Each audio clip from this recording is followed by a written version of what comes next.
It's time to huddle up and begin our journey into a world of fantasy and the unknown. It's time for the Boundless Chronicles with Appalachian storyteller Tracy Turner.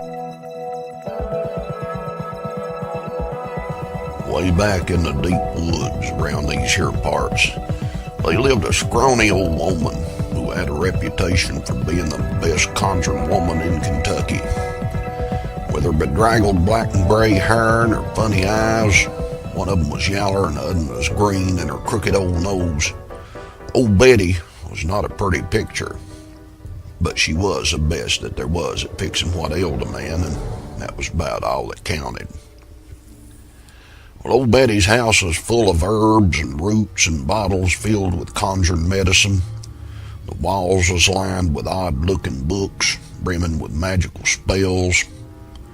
Old Betty was the only one living up there in Possum Holler who knew how to read. Her granny was also a conjuring woman, and she'd taught her skill as part of her magical training. The only friend I guess old Betty had was a tough, mean, ugly old razorback hog that ran wild around her place there. It rooted up so much of her kitchen garbage that all the leftover spells started affecting it a little bit. Some folks swore up and down that the old razorback hog sometimes walked upright just like a man. One feller claimed he'd seen that hog sitting in a rocking chair on old Betty's porch, chattering away to her while she stewed up some potions up there in the kitchen. But ain't nobody believed that story on account of the feller that told it was just a little bit too fond of moonshine. Rawhead was the name that old Betty give a razorback, referring maybe to the way the ugly old creature looked a bit like some of the dead pigs that come butchering time down there in Hogscald Holler. The razorback didn't mind that funny name, though. Rawhead kept following old Betty around her little cabin and rooting up the kitchen leftovers. He'd even walk to town with her when she come into the local mercantile there to sell her home remedies.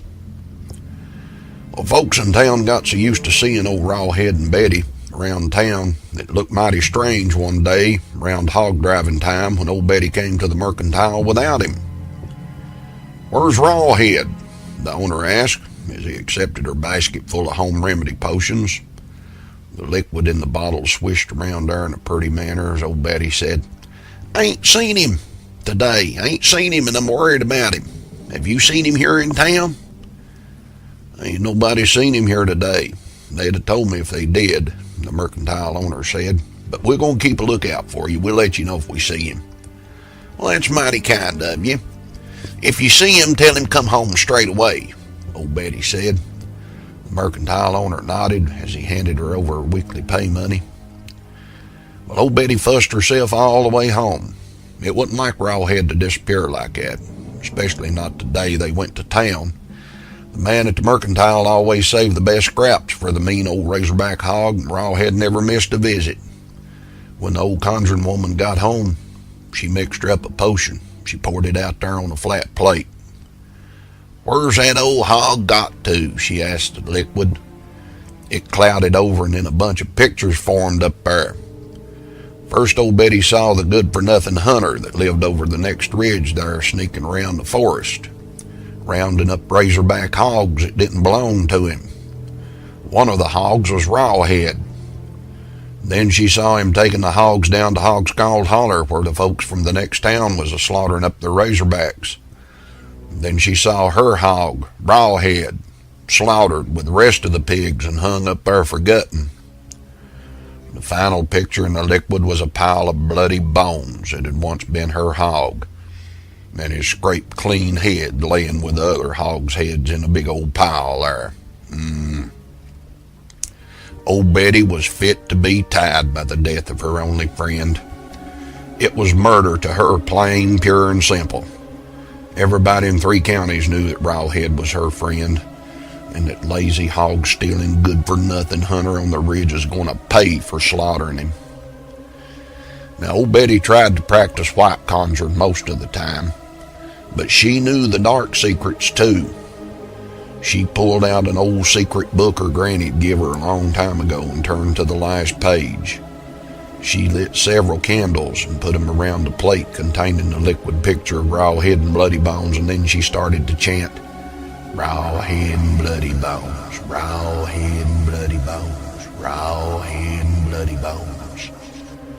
Well, the light from the windows disappeared as if the sun had been snuffed out just like a candle. Dark clouds billowed over into the clearing where old Betty's cabin stood, and the howl of dark spirits could be heard in the wind that pummeled through the treetops. Rawhead and Bloody Bones, Rawhead and Bloody Bones. Betty continued that chant until a bolt of lightning left the plate and streaked out through the window light, heading straight in the direction of Hog-Scald Holler. When the light struck the Rawhead's severed head, which was piled up on the hunter's wagon with the other hogs' heads, it tumbled to the ground and rolled until it was touching the bloody bones that had once inhabited his body. As the hunter's wagon rumbled away toward the ridge where he lived, the enchanted Rawhead called out, "Bloody Bones, get up and dance." Right away, the Bloody Bones put themselves into a skeleton of a razorback hog walking upright, as Rawhead had often done when he was alone there with old Betty. The head hopped on top of his skeleton, and Rawhead went searching through the woods for weapons to use against that hunter.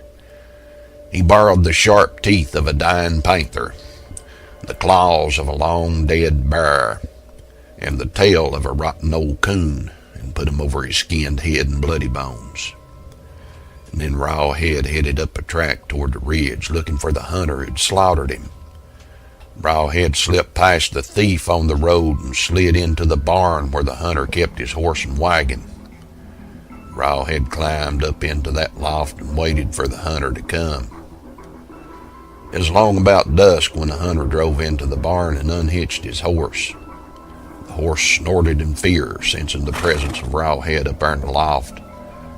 Wondering what was disturbing his usually calm horse, the hunter looked around, seen himself a large pair of eyes staring down at him from the darkness of the loft. The hunter frowned, thinking it was one of the local kids fooling around in his barn there. "Land of Goshen, what have you got those big eyes for?" he snapped, thinking the kids was trying to scare him there in the dark with some kind of crazy mask. "To see your grave," Rawhead rumbled very softly.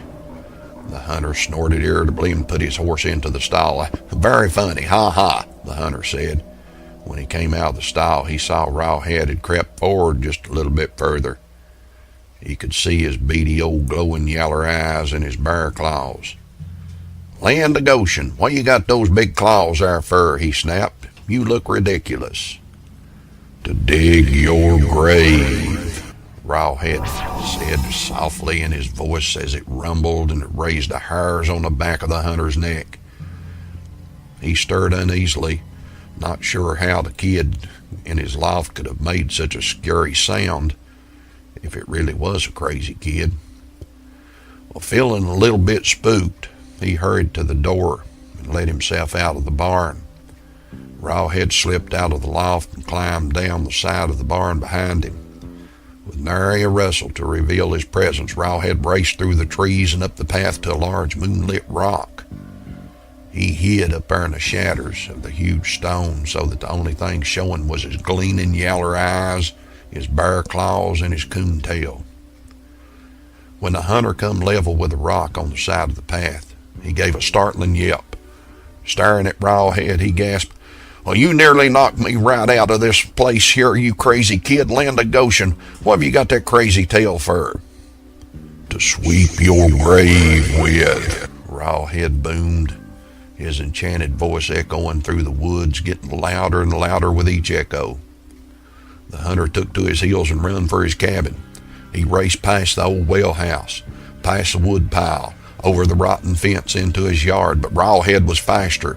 When the hunter reached his porch, Rawhead leaped from the shadows that loomed over top of him. The hunter stared in terror up at Rawhead's gleaming yaller eyes and ugly razorback hog's head, his bloody bone skeleton with its long bare claws, sweeping coon's tail, and his gleaming sharp panther teeth. Land of Goshen, why have you got them big teeth for? He grasped, desperately stumbling backwards from the terrible figure in front of him. To eat you up like you wanted to eat me, Rawhead roared, descending upon the good-for-nothing hunter. The murdering thief gave one long scream in the moonlight.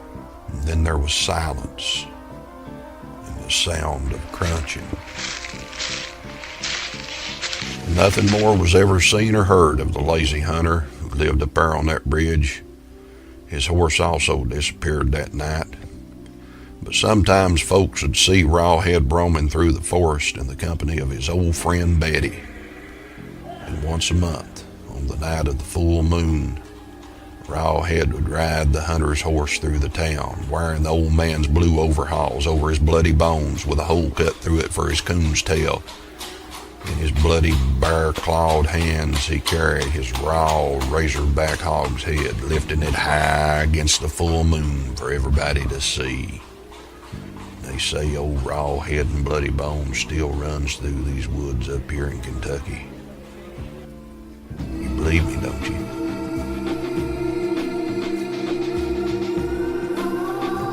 From the edge of the imagination, you've been listening to Appalachian storyteller and author Tracy Turner and his boundless chronicles.